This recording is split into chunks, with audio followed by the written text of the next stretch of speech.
7h, 9h, Europe 1 matin. Le livre du jour ce matin, Nicolas Caro, vous nous emmenez dans le Nord, chez les Ch'tis, avec un livre de poche. Exactement, avec Jamel Cherigui au départ. Jamel Cherigui tient une petite épicerie indépendante à Roubaix, pas très loin de l'église Saint-Jean-Baptiste, pour ceux qui connaissent. Mais un jour, il décide d'écrire et il a connu un joli succès il y a 4 ans avec La Sainte Touche. La Sainte Touche, c'est le nom qu'on donne aux jours de paix dans le Nord. Il a publié un deuxième roman ensuite qui sort au livre de poche, encore un titre tiré de l'argot, Le Balato. C'est quoi le balato ? J'y viens. Le livre s'ouvre au Saturne, un bistrot tenu par Tonton Mirouche, l'oncle du narrateur, et on lit ceci à la première page.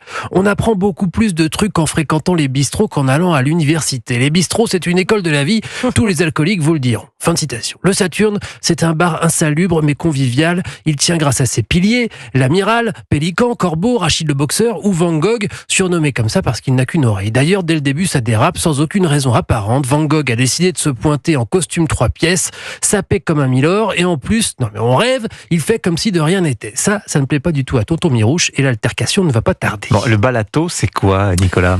Une fois par semaine, il y a les soirées Wall Street au Saturne.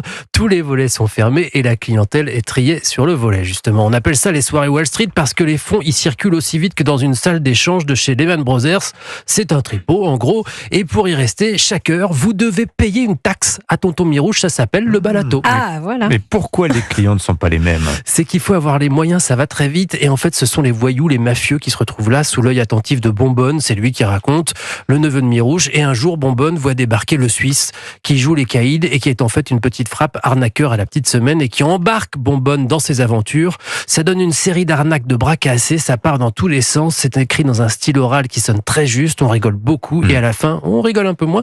Mais je vous laisse découvrir. Il faudra lire pour savoir. Ah, c'est un genre, hein. Ça fait penser un peu à Nicolas Lacarrière, ce que vous nous racontez. Ah oui, pas mal, pas mal. Le balato de Jamel Cherigui au livre de poche. Merci Nicolas Caro. BD maintenant, Sébastien Bordenave. Il paraît que c'est le grand retour d'une légende de la BD. C'est un Américain. Oui. Il s'appelle Craig Thompson. Elle est énorme cette BD là. Elle est énorme, oui. Nul n'est prophète en son pays. C'est un peu le cas pour Craig Thompson. Il est adulé en France. Il faut dire qu'il a sorti 2 BD parfaites par le passé, Habibi et Blanquette. Franchement, lisez-les si vous aimez les récits intimes qui parlent à tout le monde avec un graphisme qui n'a rien à envier aux plus belles calligraphies. Foncez. Mais aux USA, l'album Habibi a été considéré à la limite de la réappropriation culturelle parce que c'était un conte oriental. Ça n'a pas plu aux démocrates. Et Blanquette racontait le poids de son éducation religieuse dans ses relations amoureuses. Ça n'a pas plu aux conservateurs. Du coup, asile artistique en France.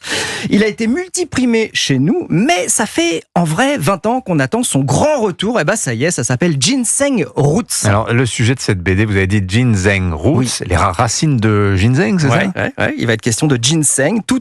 Vous saurez tout sur le ginseng. Et comme le ginseng fait partie de la vie, de l'enfance de Craig Thompson, c'est une BD à la fois documentaire et autobiographique. Écoutez-le. Je ne pense pas que ça marcherait si ces 2 parties étaient séparées. Quand j'ai lu tous les documents, moi, ça m'a beaucoup intéressé. Mais je n'étais pas certain que ce soit le cas pour tout le monde.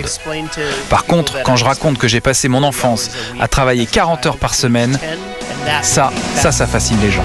Il a grandi dans le Wisconsin, dans une ville de 1200 habitants qui était à l'époque le premier producteur de ginseng au monde. Tout le monde croit que c'est chinois et pas du tout. Voilà, exactement. Alors il raconte comment à 10 ans il désherbait, récoltait, mettait lui-même des pesticides, tout ça pour $1 de l'heure. Il était super content parce qu'avec l'argent il pouvait s'acheter des comics.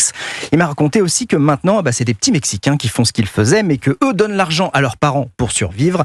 Ginseng Roots, c'est une BD magistrale. Des comme ça, il y en a une tous les 10 ans. Ah ouais. Si à 50 ans, t'as pas lu Blanquette, Habibi et Ginseng Roots de Craig Thompson chez Casterman, t'as raté ta vie. Voilà, ça c'est dit. Merci beaucoup Sébastien Bordenave. Ginseng Roots, racine de ginseng donc. Et puis on retrouve Nicolas Caro et Sébastien Bordenave ensemble dans La Voix et Livre tous les dimanches de 18h à 19h évidemment. Et voilà, l'heure de l'apéro avant d'aller dîner et d'aller se coucher tôt pour aller travailler. Se cultive. Voilà. Merci messieurs, ce fut un plaisir.